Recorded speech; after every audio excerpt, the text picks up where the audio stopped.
Remember watching an old episode of Happy Days and the Fonz, and who couldn't get into the Fonz? The Fonz was one of the coolest people. The black leather jacket, the white T-shirt, the blue jeans, the motorcycle, Henry Winkler. Who it's funny because as a kid watching him, I thought he was like that. His real character.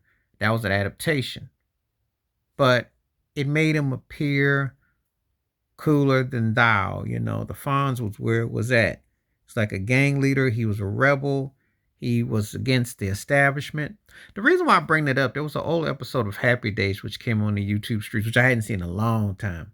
Because let's be realistic, Happy Days was not the most racially progressive show. And then, of course, when you find out about how racist Scott Baio is, you go, They didn't have a lot of interracial nothing. There was nothing. I mean, it was set in Milwaukee in the 50s, and the soulfulest thing was hearing Richie Cunningham, aka Ron Howard, Blueberry Hill fights Domino.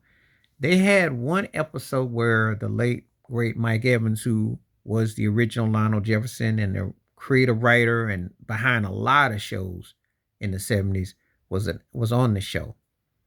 They dealt with a couple racial things on Happy Days, but this particular episode with the young brother was in there. They went to a Milwaukee restaurant and they had whites only sign.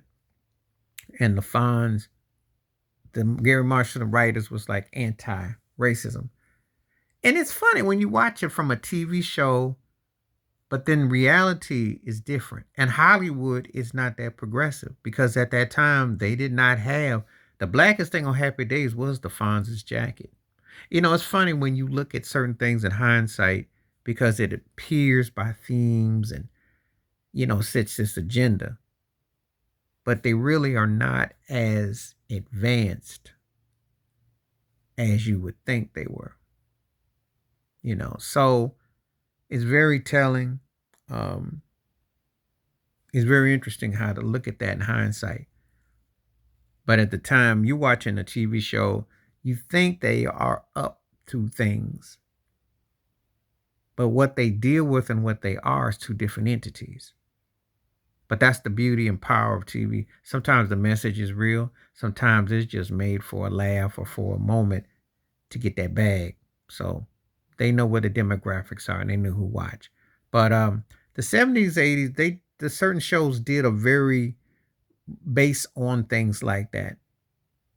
And it does say something about shows that don't venture there or shows that did venture there. So it was an interesting episode to say the least, thinking about it in hindsight, you know, because it meant something to someone, but actually it's embarrassing how the country still allowed racial division and still does. Please like, subscribe, welcome thoughts, comments, and I do respond. Thank you. Wash your hands, keep your mind clear, watch out for another. Share the review if you like my piece.